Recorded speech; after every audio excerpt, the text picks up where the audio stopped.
Oui, bonsoir, chers camarades, sinon chers compatriotes, frères et sœurs togolaises et togolais. Ce soir, nous allons parler du coronavirus, notamment du vaccin qui vient d'arriver au Togo. Bon, je ne suis pas médecin, je ne suis pas formé médecin, mais je crois que j'en ai presque l'air ce soir. Et je suis quand même un intellectuel qui suis capable de réfléchir sur n'importe quel thème, d'y apporter mes réflexions, mes analyses et mes points de vue. Voilà pourquoi je suis là. Et il s'agit notamment d'une situation qui concerne tous les Togolais et par-delà tous les Africains et au-delà de cela, toute l'humanité entière. Un virus est arrivé, ça fait depuis un peu plus d'1 an que cela est déclaré pandémie. Mais qu'est-ce que nous constatons?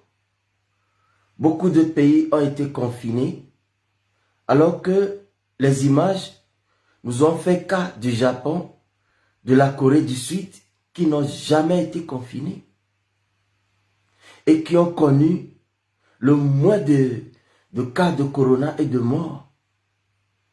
Ça veut dire que le confinement, les masques ne sont pas la solution contre la maladie.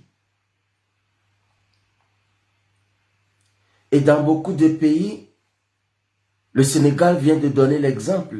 Il n'y a plus de confinement, il n'y a plus de port des masques. Le couvre-feu est utilisé par les présidents africains pour réprimer, pour empêcher leur peuple de s'exprimer. Les Sénégalais l'ont compris, ils ont grogné depuis, le port du masque est levé, le couvre-feu vient d'être levé, et le peuple s'est mis dans la rue. Et nous voyons comment les hôpitaux sénégalais sont vides de tout cas de Covid. Alors, la solution au corona se trouve ailleurs. Ce soir, je veux juste parler de l'expérience vécue, des informations précises que j'ai concernant le corona. Dire moi mon avis sur le vaccin et que chacun interroge sa conscience. Parce que c'est un cas de vie ou de mort. Vous pouvez en mourir. Donc, ne blaguez pas avec. Tout d'abord, le vaccin, ce n'est pas une mauvaise chose. C'est l'injection d'une préparation biologique que on injecte dans notre corps et que contient cette préparation biologique. C'est bon. Comment je peux expliquer ça?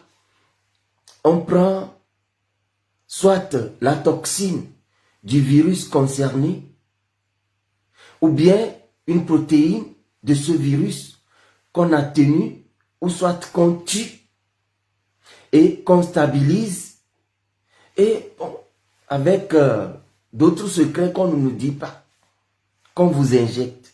Et quel est le but de cette injection? C'est de stimuler l'immunité naturelle. C'est de donner des informations sur ce virus à vos gènes pour que, en cas de contamination, les messages précis soient donnés à votre système immunitaire pour produire l'antigène approprié pour vaincre le virus. Bon, c'est un cas de figure en réalité pour remplacer votre immunité naturelle. Ce n'est plus votre corps de vous-même qui combat la maladie, mais c'est une substance étrangère injectée qui prend le contrôle du système immunitaire et qui se défend contre les maladies. Bon, ça veut dire que pour telle maladie, il faut son vaccin. Pour telle, vous êtes obligé de prendre plusieurs vaccins.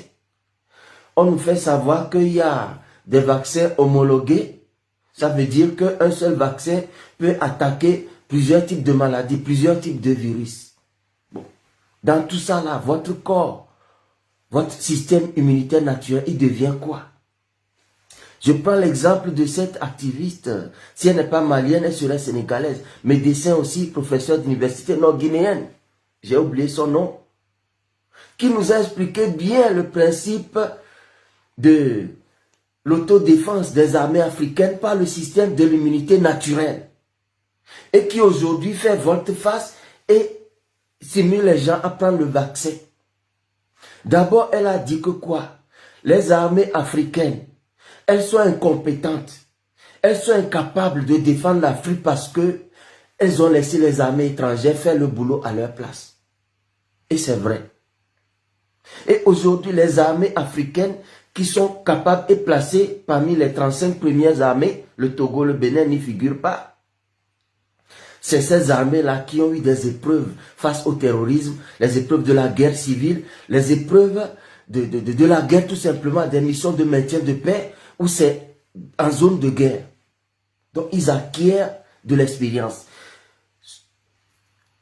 Selon ce schéma, la guerre, le terrorisme, le grand banditisme intérieur ou étranger constituent les épreuves pour les armées. Et ces épreuves constituent la maladie pour le système immunitaire. Si donc, nous laissons le vaccin faire le boulot à la place de notre corps, c'est que notre corps sera dépendant des vaccins. C'est ça la réalité. C'est ça la réalité. Donc, l'idéal serait de renforcer le système immunitaire par des vitamines, comme la vitamine D, et par des stimulants naturels. Il y en a beaucoup. La betterave et beaucoup de plantes stimulent naturellement notre système immunitaire. L'oignon, ça stimule notre système immunitaire. Le citron, il y a beaucoup de ces choses-là qui peuvent préparer notre corps à être fort et à lutter contre tout type de maladie. Au cas où la maladie est plus forte, c'est là où on aura besoin d'une cure, c'est-à-dire d'un médicament pour traiter la maladie. Cela aussi est possible. Mais avant d'en arriver là, laissons le corps d'abord se défendre contre les maladies. J'ai très tard compris mon médecin de famille. Quand je suis malade et je vais à l'hôpital, je veux toujours prendre les médicaments. Si elle dit non, je me fâche. Je me fâche parce que dans ma tête, le médicament va me soigner. Elle faisait ça. C'est mon médecin depuis 2013. Depuis janvier, février 2013. Et il y a 4 ans de cela, j'ai compris parce que quand j'ai la grippe,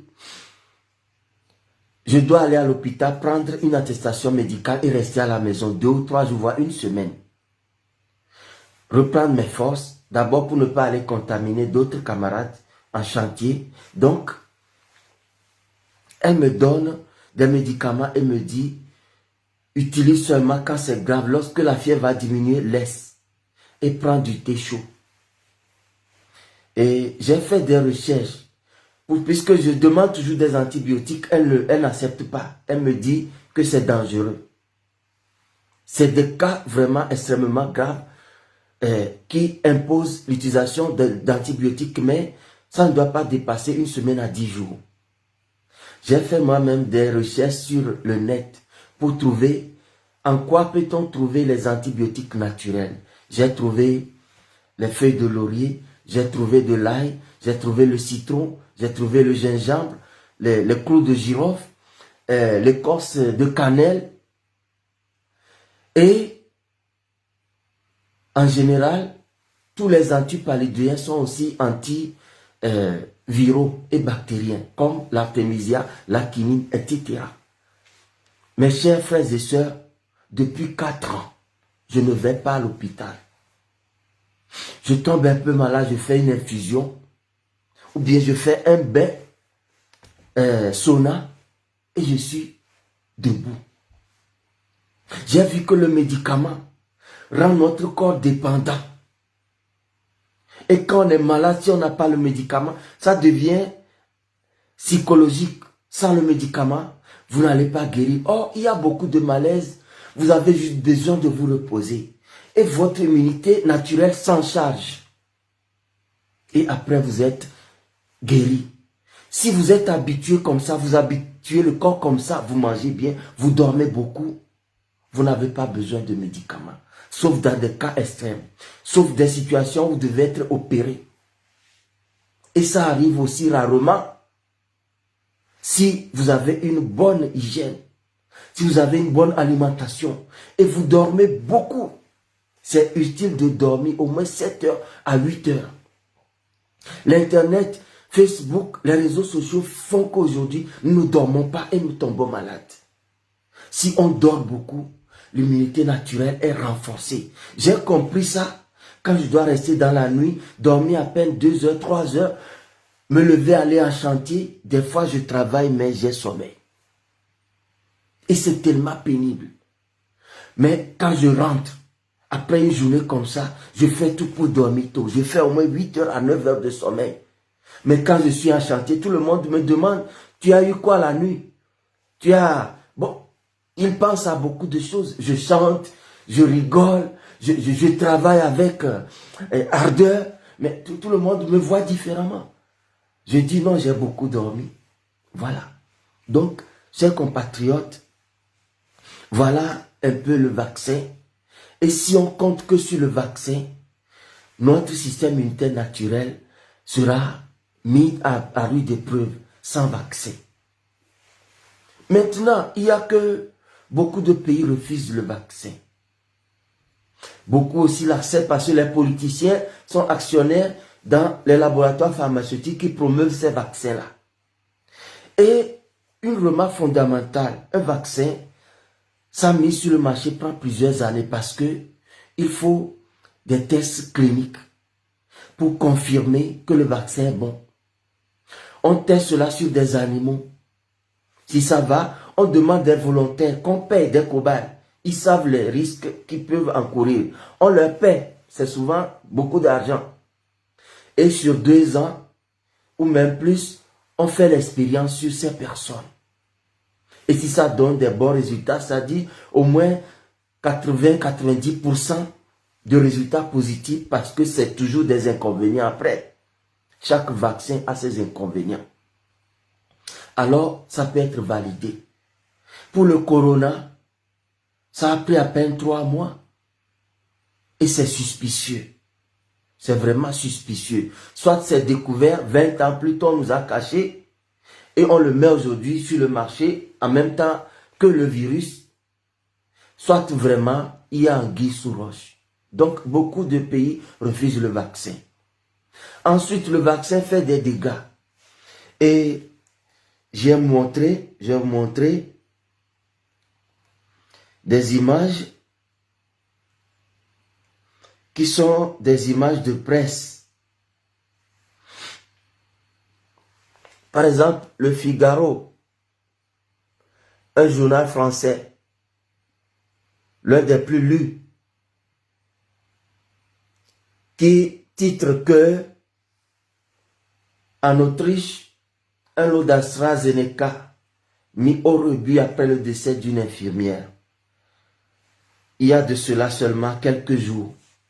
Une infirmière est vaccinée contre le corona et elle est morte aussitôt après.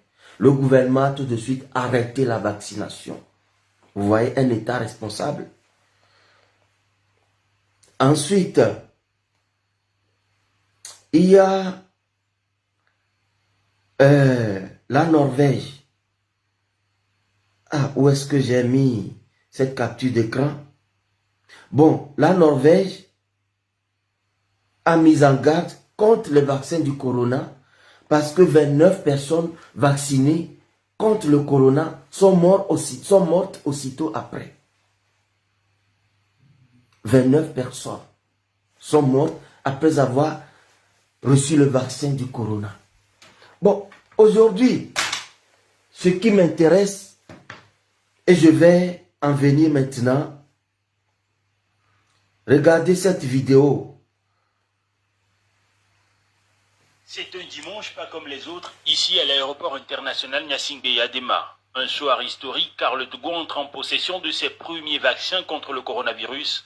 156 000 doses de vaccins AstraZeneca venu par un vol d'Air France. Elle est l'expression concrète de la solidarité internationale qui a été voulue, organisée depuis le début de cette pandémie et qui est aujourd'hui illustrée par un instrument qui est le COVAX qui finance ces livraisons de vaccins.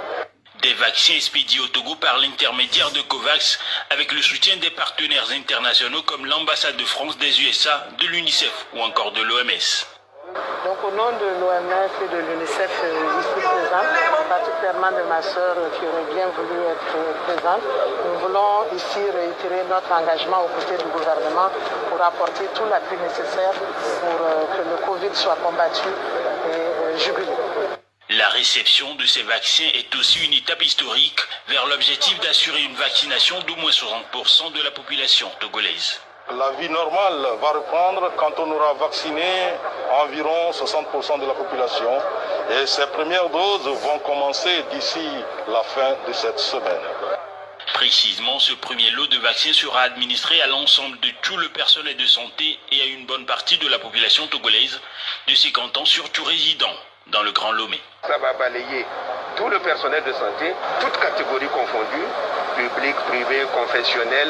La deuxième cible, c'est les habitants du Grand Lomé ayant 50 ans ou plus.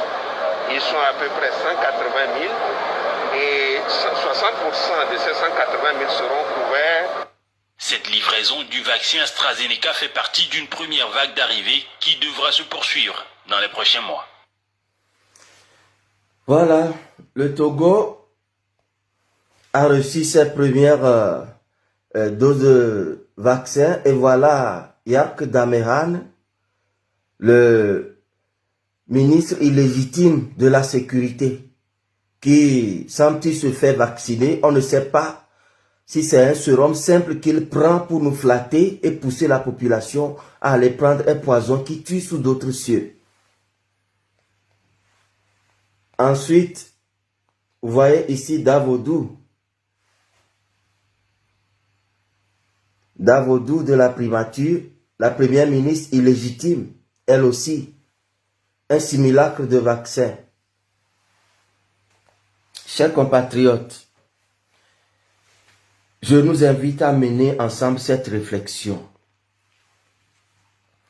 Il y a que le gouvernement togolais ne s'est jamais soucié de nous. C'est qu'en 8 ans de règne, sans hôpital de référence, sans hôpitaux dans nos régions, l'hôpital de référence qui est le plus grand, c'est à Chitocoin, c'est un dépotoir géant.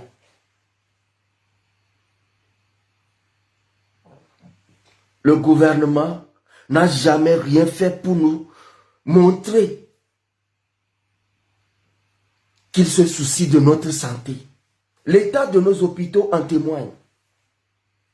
Et regardez Togo Pharma qui est qui devait être aujourd'hui Roche ou Sandoz, c'est-à-dire les grands laboratoires pharmaceutiques. Togo Pharma aujourd'hui est une ruine parce que le gouvernement n'y investit pas. Et en principe, depuis le début de la pandémie, il y a plus d'une année, 12 mois suffisent pour mettre des hôpitaux de référence dans toutes les régions du Togo et dans le Grand Lomé. Le gouvernement est prêt à dépenser 620 milliards pour acheter une victoire frauduleuse du 4e mandat chez les Français. Il est prêt à donner le port autonome de Lomé cadeau à un ami qui l'a aidé à venir au pouvoir. Il est prêt à mettre des milliards derrière Rekia Madougou pour corrompre des députés béninois pour faire élire Rekia Madougou. Il est prêt à mettre des milliards pour corrompre les militaires maliens, à ne pas inspirer l'idée d'une révolution aux militaires togolais. Ils sont prêts à gaspiller nos milliards. Un ministre comme Bawara est prêt à acheter cash une villa à 320 millions de CFA à Abidjan. On n'a pas utilisé ça. pour réaménager nos hôpitaux. On n'a pas utilisé ça pour en construire d'autres. Alors que la Chine a utilisé 10 jours pour mettre des hôpitaux adaptés contre le Covid. 10 jours. Le Ghana à côté a mis 3 à 4 mois pour construire urgemment un hôpital. Presque 1 an et demi après le début de la pandémie, le Togo ne fait rien. L'hôpital pèlerin de référence qui est promis depuis des lustres traîne encore. Bon, bref, je ne viens pas faire le procès de ce gouvernement que vous connaissez déjà. Il ne se soucie pas de notre santé. Et pourquoi du coup, pour le corona, le gouvernement vient et propose un vaccin volontairement comme ça? Pendant le Covid, le peuple n'a pas eu d'accompagnement, des mesures d'accompagnement pour alléger la crise qui a frappé tous les ménages. Plutôt, on a mis en place un coup-feu pour tuer les gens. Le coup-feu a fait plus de morts que le coronavirus. Ça a fait plus de victimes blessées, traumatisées que le cas de malades de coronavirus. Et aujourd'hui, le gouvernement qui s'est toujours accaparé de toutes nos richesses, qui a tout volé sans rien donner au peuple. Le peuple s'est débrouillé tout seul. Toutes nos richesses exploitées, nos impôts, le gouvernement a tout bloqué pour lui. Fond Gnassingbé, la famille Gnassingbé, le clan du RPT uni, ils ont tout bloqué pour eux. Ils sont trop riches et le peuple est trop pauvre. Bon, aujourd'hui le vaccin vient, ils ne veulent pas prendre ça pour eux seuls. Et c'est la première fois. C'est la toute première fois où on veut mettre ça à notre disposition. Or, pendant le Covid, les stocks de chloroquine, ils ont réservé ça pour eux seuls, sans distribuer à la population. Apivirine, que le Burkina a dépêché pour commander au Béninois qui l'a inventé, le gouvernement togolais l'a pris pour utiliser dans le secret et guérir tous ses ministres et les membres influents de ce système tombés pour la plupart malades du Covid. Ils ont fait ça, on en a écho. Et aujourd'hui, on vient faire atterrir un avion de Air France. Et ce n'est pas le ministre de la Santé qui va, c'est l'ambassadrice de France au Togo. Et ces députés, ces représentants corrompus de la diplomatie occidentale au Togo. Ça doit nous faire réfléchir. D'abord, la France ne promulgue pas le vaccin comme ça sur son territoire. Mais, par le biais de son ambassadrice, vont faire du peuple togolais une cobaye. Aucun État occidental ne promeut comme ça le vaccin. La Suisse a commandé autour de 5 ou 6 millions de doses de vaccins. Mais on ne force personne à se vacciner. Et là encore, c'est sûr que les gouvernements ont vérifié ces vaccins et que ce n'est pas pour tuer la population, mais l'Afrique, qui a été toujours le cobaye de l'humanité, où il n'y a pas de justice pour nous protéger en cas de dommages. Mes chers compatriotes, je vous prie de réfléchir par vous-même. Moi, je pense et je veux que nous nous débrouillions tout seuls. Parce que nous nous sommes toujours débrouillés tout seuls depuis toujours. Et il n'y a pas que l'hôpital qui guérit. Quand on est malade, la nature guérit. Dieu peut guérir. Les ancêtres peuvent guérir. Les plantes peuvent nous guérir. La foi peut nous guérir. La foi en cette force surnaturelle qui résout tous nos problèmes peut nous guérir. Et nous sommes toujours défendus seuls, sans l'aide du gouvernement. Alors, laissez ce vaccin à Fond Gnassingbé, à ses femmes, à ses enfants, à ses frères et sœurs, à la progéniture de Yadiman, à leurs amis, aux membres du RPT uni, qu'ils le fassent. Et que le personnel médical entre en grève et refuse de travailler si on lui impose le vaccin. Que la population de Lomé et du Togo entre dans une révolte populaire si on lui impose un vaccin. Parce que le gouvernement ne nous a jamais fait du bien. Ce gouvernement nous a toujours tués, nous a toujours emprisonnés, frappés à mort quand on réclame nos droits élémentaires, manger. Et je crois que entre manger et médicaments, manger vient d'abord. On ne peut pas prendre un médicament et rester affamé. Nous réclamons à manger, on nous tape, on tire sur nous. On tire sur nous, nous mourrons. Et maintenant, un vaccin qui coûte cher, le gouvernement veut nous apporter ça. Le gouvernement ne nous a pas offert un bol de maïs qui coûte 300 ou 500. C'est un vaccin qui coûte combien de milliers de francs que le gouvernement va nous donner gratuitement. Mes chers compatriotes, j'en viens aux médecins togolais. Vous êtes une honte. Vous les plus grands docteurs, les infirmiers, les psychologues, tout ce qui est médecin, les scientifiques togolais, honte à vous. Vous êtes nuls parmi tous les nuls au monde. Parce que les médecins, les chercheurs burkinabés ont mis sur pied leur propre système de lutte contre le corona et ça marche. Le gouvernement béninois a fait pareil et ça marche. Le Madagascar, le premier pays africain à trouver le remède du corona parce que ses médecins, ses chercheurs sont compétents. Vous les Togolais, vous êtes comme les gens du RPTNI, des gens qui ont leur poste grâce au népotisme. Vous ne méritez pas. Vous avez les diplômes parce que vous êtes membre du parti au pouvoir. Vous êtes incapable de mettre sur pied un système médical togolais.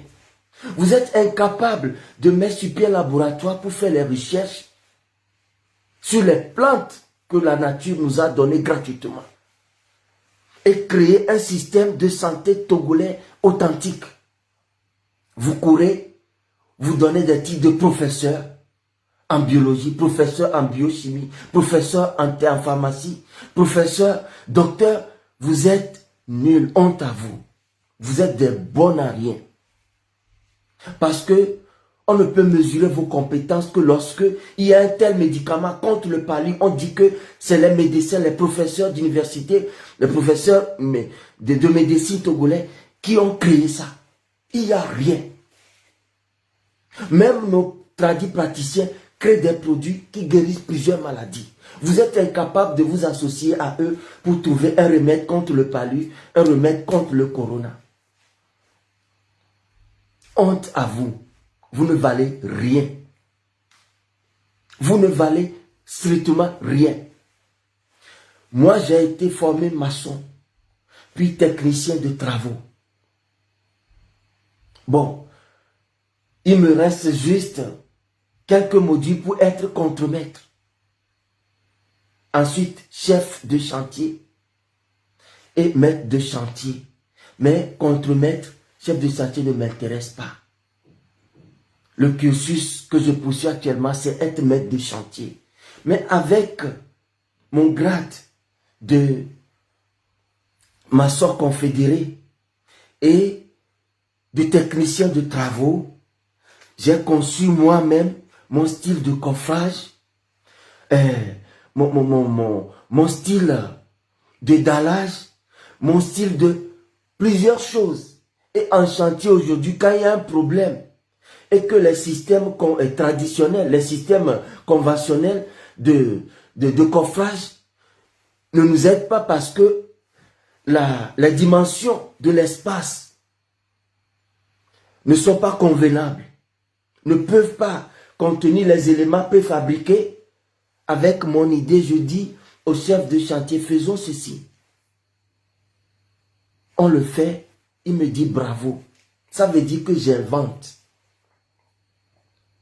Et pour créer mon entreprise en Afrique, je n'ai pas les moyens de payer tous les éléments préfabriqués que nous utilisons ici. J'ai déjà une idée sur le matériel dont j'aurai besoin en Afrique. Ce que je vais recommander aux ateliers mécaniques de me faire selon la vision à moi. Et je vais créer mes propres concepts. J'en ai plusieurs déjà. Avec mon niveau. de technicien de travaux. Et comment est-ce que un docteur qui met 9 ans, 10 ans, 12 ans à étudier est incapable de s'inventer dans son domaine? Il est incapable d'inventer même une petite potion contre les blessures, contre les brûlures. Le médecin togolais est nul. Comment surfacturer une consultation à un patient et se faire de l'argent? Comment voler le matériel de l'hôpital d'État pour créer son hôpital privé? Voilà en quoi les médecins togolais, pour la plupart, sont illustrés. Voilà en quoi ils sont capables et ils sont forts. Mes chers compatriotes, nous nous sommes débrouillés tout seuls. Vous allez à l'hôpital même, les médecins sont sans cœur. Ils exigent que vous versez d'abord l'argent. D'abord, le serment d'Hippocrate est bafoué par les médecins togolais. L'État piétine ce serment et les médecins, les plus hauts médecins du Togo piétinent ce serment. Combien de personnes ne sont pas mortes dans les hôpitaux parce que ils peuvent être sauvés, mais on leur demande d'abord une caution avant qu'on les soigne. On est médecin et on laisse quelqu'un mourir à cause de l'argent. Dans d'autres pays, les médecins ont créé une fondation où ils sollicitent de l'argent du monde entier et ils sont financés. Regardez ce docteur congolais qui sauve les femmes violées victimes de fistules vaginales. Dieudonné Mukwege, je ne sais pas si j'ai bien prononcé. C'est sa fondation à lui qui finance. Il ne demande pas l'argent aux femmes violées avant de les soigner. Voilà ça, être un médecin. Il est prix Nobel. Et vous, dans votre confort, ouais, si vous ne versez pas 200 000, j'ai 2 personnes mortes comme ça. Je ne savais même pas qu'ils sont morts. 2 accidents de moto. Un s'est produit à Lomé, le frère Elkana, pour les frères de l'église adventiste qui le connaissent. Il a eu un accident de moto alors qu'il préparait son mariage. Arrivé à l'hôpital, on le fait asseoir parce qu'il veut une caution de 200 ou 250 000. Il est mort sur la chaise, assis comme ça, d'hémorragie interne. Le deuxième cas, c'est le frère Tomé Venya. Il était à Paris, mais il a fait aussi l'accident de moto.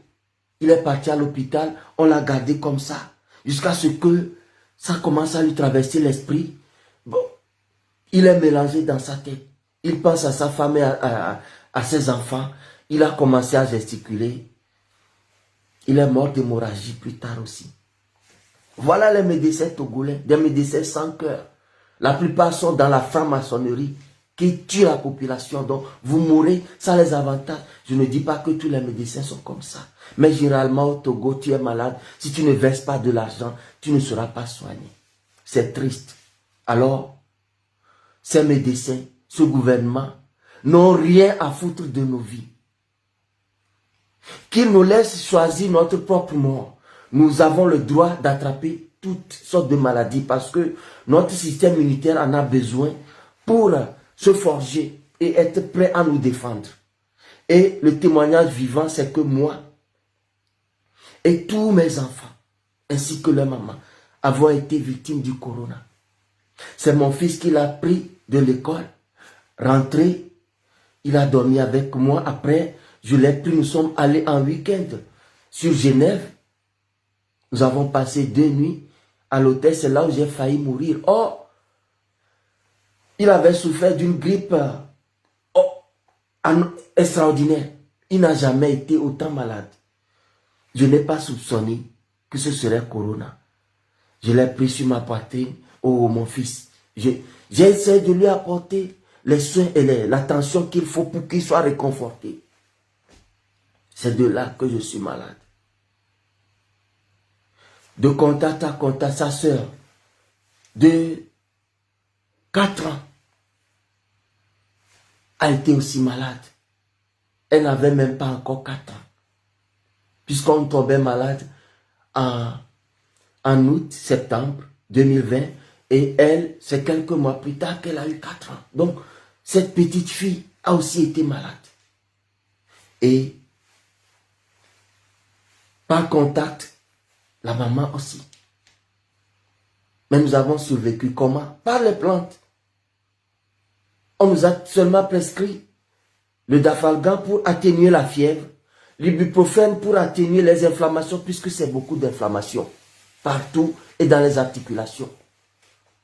Et il y a la respiration qui bloque à cause des virus qui attaquent le sinus.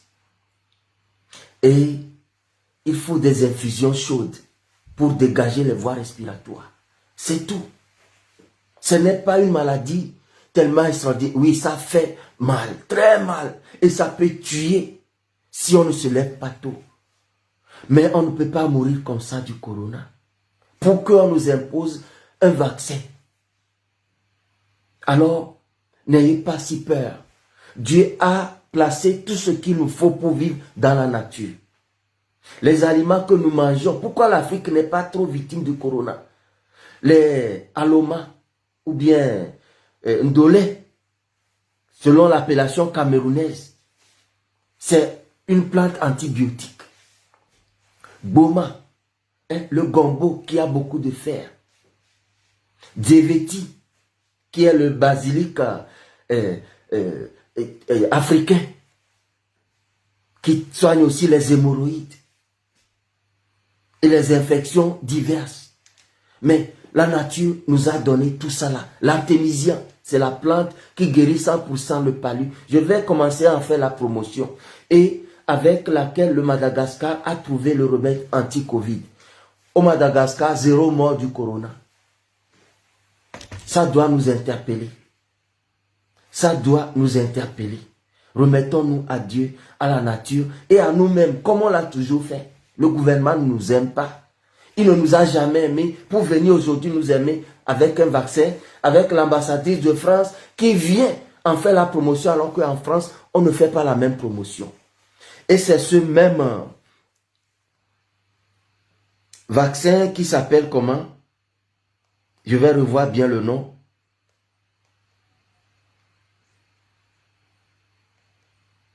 Ce vaccin s'appelle AstraZeneca. C'est le même vaccin qu'on apporte au Togo. Ce que l'Autriche vient d'interdire, ce que le gouvernement, ce sur quoi les médecins norvégiens ont alarmé après 29 morts de ceux qui ont pris le vaccin. Alors, en conclusion, nous avons besoin d'être malades, d'être attrapés par n'importe quel virus. Notre corps a besoin d'être éprouvé. À nous de nous méfier. Dormons beaucoup. Pratiquons les remèdes naturels. Là, il faut se méfier parce que ne dosons pas trop pour avoir les problèmes d'insuffisance rénale. Parce que trop de ces substances deviennent toxiques pour nos reins. Donc, prenez ces choses en petite quantité. C'est comme les vitamines. On n'a pas besoin d'en boire beaucoup. Prenons-les en quantité très mesurée. C'est ça la sûreté. Pour ne pas avoir des effets secondaires. Parce que les plantes aussi ont leurs effets secondaires si on en abuse. L'ail, c'est bon, mais si on en abuse, ça détruit les reins. Ça fisse le sang. Et ça cause d'autres problèmes. Ça ronge le ventre. Donc, prenons les choses modérément. Habituons notre corps à fonctionner avec peu de choses. C'est comme la nourriture. Si vous prenez un peu et vous vous trouvez satisfait. Mais vous êtes habitué, vous n'avez pas besoin de beaucoup manger avant d'avoir les forces. Mais ceux qui sont gourmands, qui mangent 2 bols, 3 bols de pâtes avant de savoir qu'ils ont mangé. Le jour où ils ont trouvé un peu et ils mangent, ils sont prêts à pleurer parce qu'ils ont faim. Vous voyez? Donc, soyons modérés. Soyons modérés. Et méfions-nous de tout vaccin. Je comprends pourquoi, depuis la semaine passée, cette semaine, beaucoup de mes amis qui sont médecins sont rentrés dans ma boîte pour échanger. Et les sujets tournent autour de comment le corona se passe ici. Et finalement, j'ai eu au moins 4 comme ça. Et un parmi eux-mêmes qui est un frère. Bon, je ne vais nommer personne. Je comprends que, soit, ils le font délibérément, soit. Bon, je ne dis pas forcément que c'est ça. Le gouvernement sait que nous, les activistes, nous allons parler. Donc, il faut qu'on parvienne à nous convaincre peut-être que le vaccin est bon, que le gouvernement même va l'administrer. Non, rien ne vous dit que c'est ce que le gouvernement a administré qu'on va vous administrer. Ce que Yark et Davodou ont pris là, ça pèse seulement de l'eau, du sérum physiologique, de l'eau. Le sérum là qu'on met aux enfants dans les narines quand ils sont grippés, ou bien que on met sur les yeux pour laver les yeux, on peut le boire facilement. On peut l'injecter aussi et vous faire croire que c'est le vaccin anti-corona. Non, rien ne nous prouve que les autorités comme Joe Biden et Emmanuel Macron ont pris le vaccin. Rien ne nous le prouve, alors qu'on ne nous oblige pas. Les effets seront irréversibles. Alors, vaut mieux laisser la nature et Dieu s'occuper de nous comme toujours. Nous n'allons pas mourir, sinon nous serions morts déjà. Alors, laissons le gouvernement et le RPT uni prendre le vaccin. Que le peuple se défende contre toute tentation d'intimidation ou d'imposition. Résistons et choisissons de mourir de notre propre mort. Si c'est Corona qui va nous tuer, nous en avons droit. Laissez-nous mourir. Vous nous tuez depuis, ce n'est pas aujourd'hui que vous allez regarder notre survie. Laissez-nous mourir comme nous voulons. Si c'est Corona qui va nous emporter, c'est notre destin. Voilà mon message de ce soir. Que chacun prenne conscience et que nous ne posions pas des actes que nous allons regretter. Parce qu'il n'y a qu'une seule vie. Et ne laissons pas nos assassins nous arracher notre vie. Ils font tout déjà pour nous tuer. Ils nous tuent de toutes les façons. On nous paie un bas salaire pour que nous vivions avec le stress, les dettes. Les gens en meurent. Nous n'arrivons pas à nous soigner correctement. On n'arrive pas à manger correctement. On n'arrive pas à payer proprement nos factures d'eau, d'électricité et de loyer. Combien ne sont pas expulsés chez eux par manque de moyens pour payer les loyers? Combien n'ont pas vu l'eau et le courant coupés chez eux parce qu'ils n'ont pas les moyens de payer? Tout ça là est cher au Togo plus que dans tous les pays. Aujourd'hui, on vient nous présenter un gouvernement débonnaire. Ce lot d'assassins là se présente en débonnaire pour sauver gratuitement un peuple qu'on a privé de tout auparavant. Non, réfléchissons à ça. Même si ce vaccin est bon, il y a crise de confiance. Nous n'avons pas confiance à ce gouvernement. Lorsque notre président démocratiquement élu prendra le pouvoir et nous dira les choses clairement, et nous dira les choses avec transparence, nous aurons confiance en lui et nous prendrons tous des risques collectivement. Et nous savons que si c'est bon pour nous tous. Si c'est mauvais pour nous tous. Pour le moment, le gouvernement illégitime de Faure Gnassingbé n'a plus rien à décider pour nous. Mobilisons-nous pour les chasser, pour que nous soyons libres et tranquilles définitivement chez nous. Merci et que l'Éternel bénisse les Togolais.